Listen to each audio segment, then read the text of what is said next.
जय हिंद। 29 वर्षीय एक जज जो रोजाना धड़ल्ले से ईमानदारी के साथ अदालत में फैसले सुनाया करती थी, उसकी अचानक से फांसी के फंदे से झूलती हुई लाश उसके घर पर मिलती है, जिससे सभी स्तब्ध रह जाते हैं।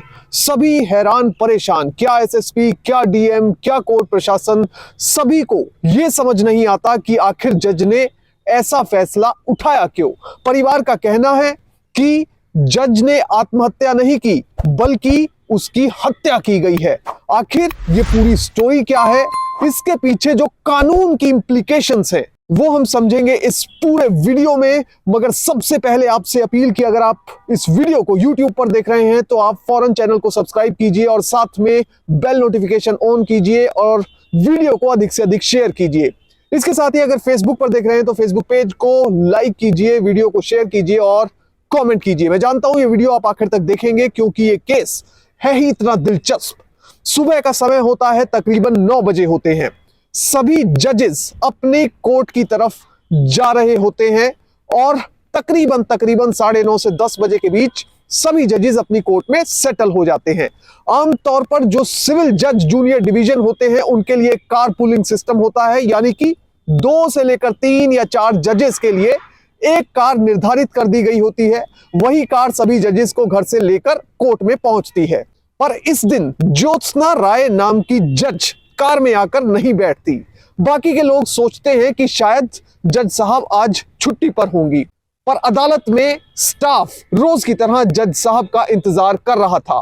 10 बजते ही सभी अलर्ट हो जाते हैं और जज साहब को फोन करने लगते हैं, पर जज साहब कई बार फोन करने के बावजूद कोई रिप्लाई नहीं करते। फिर फाइनली जज के स्टाफ में से कुछ लोग सीधे जज साहब के घर के लिए रवाना होते हैं। उनके मन में यह चल रहा था कि हो सकता है कि जज साहब बीमार हो गई हो और वो फोन उठाने की स्थिति में भी ना हो। दूसरा शंका यह भी थी कि कहीं ऐसा भी हो सकता है कि क्या कोई और परिस्थिति हो। तो इस बीच कोर्ट का स्टाफ घर पर पहुंच जाता है। अब घर में जाकर दरवाजा खटखटाया तो दरवाजा भी किसी ने नहीं खोला। इसके बाद कोर्ट में फिर से जानकारी दी गई कि जज साहब घर का दरवाजा नहीं खोल रही हैं। ऐसी परिस्थिति में पुलिस को इन्फॉर्म किया गया। लोकल एसएचओ मौके पर पहुंचते हैं और उनकी मौजूदगी में जज साहब के घर का दरवाजा खोला जाता है। जैसे ही दरवाजा पुलिस खोलती है, कोर्ट का स्टाफ और पुलिस सभी के सभी हैरान परेशान रह जाते हैं, क्योंकि सामने जज साहिबा ज्योत्सना राय की लाश पंखे से लटक रही थी। यह तस्वीर देखने के बाद फौरन पूरा का पूरा प्रशासन हिल जाता है। डिस्ट्रिक्ट जज से लेकर डीएम, एसएसपी सभी को खबर कर दी जाती है और मौके पर डिस्ट्रिक्ट जज पंकज अग्रवाल, डीएम मनोज कुमार और एसएसपी आलोक प्रियदर्शी पहुंच जाते हैं। वहां पर पूरे घटनास्थल का मुआयना किया जाता है कि आखिर यह सब हुआ तो हुआ कैसे, एक सिविल जज के द्वारा यह कदम क्यों उठाया गया। अब इसी बीच पुलिस जज साहब के माता पिता को भी इन्फॉर्म कर देती है। पिता एक पढ़े लिखे व्यक्ति हैं और एक अच्छे ओहदे से रिटायर हुए हैं। वो पुलिस में एडिशनल डायरेक्टर प्रोसिक्यूशन के पद पर तैनात रहे थे। जैसे ही उनको जानकारी मिलती है, वो लखनऊ से अपने घर से आव देखा ना ताव फौरन गाड़ी को उठाते हैं और बदायूं में तैनात अपनी बेटी ज्योत्सना राय, जो जज के तौर पर काम करती थी, उसके घर की ओर निकल पड़ते हैं। साथ में अशोक राय की पत्नी भी गाड़ी में आनन फानन में बैठ जाती है। अब रिपोर्टेड फैक्ट्स के मुताबिक अमर उजाला की एक रिपोर्ट है जिसमें लिखा है कि जज साहब के घर से एक सुसाइड नोट भी बरामद होता है। इस सुसाइड नोट में जज साहब की ओर से कथित तौर पर लिखा गया है कि उनकी मौत के लिए कोई जिम्मेदार नहीं है और मैं तनाव महसूस कर रही हूं, इसलिए मैं इस दुनिया से जा रही हूं। इसके साथ ही इस नोट में मौत के बाद उनके खरगोशों का ध्यान रखने के लिए भी अपील की गई है और साथ में यह भी मांग की गई है कि उनका अंतिम संस्कार सरयू नदी के किनारे किया जाए। हालांकि इसकी कोई आधिकारिक पुष्टि नहीं है। अब इसके बाद जब यह पूरा सीन घर पर चल रहा था, कोर्ट का स्टाफ, बड़ी संख्या में वकील, जजेस वहां पर पहुंच जाते हैं। अब इस बीच एसएसपी फौरन कोर्ट में जज साहब के पेशकार को कॉल करवाते हैं और उन्हें घटनास्थल पर बुलाया जाता है। घटनास्थल पर बुलाने के बाद उस नोट पर, जो कथित सुसाइड नोट है, उस पर लिखे सिग्नेचर्स और हैंडराइटिंग को पेशकार को मैच करने के लिए कहा जाता है कि पहचानिए कि क्या ये वही हैंडराइटिंग है। चेक कराई जाती है और उसके बाद इस नोट को कथित तौर पर अखबारी रिपोर्ट के मुताबिक फोरेंसिक लैब में भेज दिया जाता है। अब पिता अशोक राय जो लखनऊ से बदायूं की ओर आ रहे थे वो पहुंच जाते हैं। जैसे ही घर पर पहुंचते हैं तो पत्नी कार में बैठी लगातार रो बिलख रही थी। सबसे पहले अपनी पत्नी को संभालते हैं, सांत्वना देते हैं और कार से बाहर निकलकर एसएसपी के बारे में पता करते हैं कि एसएसपी साहब आखिर कहां हैं। थोड़ी देर में एसपी अमित किशोर श्रीवास्तव अशोक राय जो कि जज साहिब के पिता थे उनके पास पहुंचते हैं, उन्हें पूरी घटना के बारे में बताते हैं और उन्हें अंदर की ओर ले जाते हैं। हालांकि इस घटना के बाद पिता अशोक राय का कहना है कि मेरी लड़की आत्महत्या नहीं कर सकती, वो इतनी कमजोर नहीं थी, मेरे पूरे परिवार में इतना कमजोर कोई भी नहीं है, क्योंकि बचपन से ही एक ऐसी नींव रखी गई है कि आत्महत्या के बारे में तो कोई सोच भी नहीं सकता।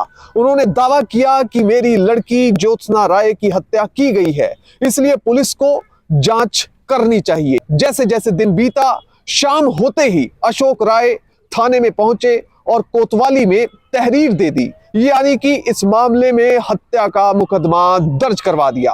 वहीं दूसरी तरफ रिपोर्टेड फैक्ट्स के मुताबिक जब मीडिया ने पड़ोसियों से बातचीत की और यह पता करना चाहा कि आखिर यह घटना हुई तो हुई कैसे और क्या पड़ोसियों को इसके बारे में कुछ पता था, तो कथित तौर पर कुछ पड़ोसियों ने कहा कि उन्होंने रात को तकरीबन 11 बजे जज साहब को किसी से फोन पर बातें करते हुए सुना। उन्हें लग रहा था कि जज साहब गुस्से में हैं और जोर जोर से किसी से बातें कर रही हैं। प्रतीत ऐसा हो रहा था कि फोन पर किसी से बहसबाजी चल रही है। अब उसके बाद अगले दिन सुबह ऐसा कदम क्यों उठाया गया, इसके बारे में उन्हें भी कुछ पता नहीं चल पा रहा है।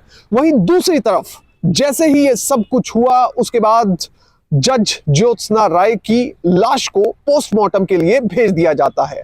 एक महिला डॉक्टर और 2 पुरुष डॉक्टरों के पैनल के द्वारा ये पोस्टमार्टम किया जाता है।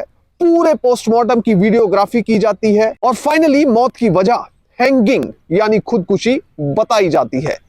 अब वहीं दूसरी तरफ ज्योत्सना राय के भाई हिमांशु शेखर राय का कहना है कि उनकी बहन आत्महत्या नहीं कर सकती। उनका भी यह दावा है कि ऐसा कदम उठाने के बारे में वो सोच भी नहीं सकती। उनका कहना है कि जो घर है, जो सिविल जज का घर है, उसमें सुरक्षा के पहली बात पुख्ता इंतजाम नहीं थे।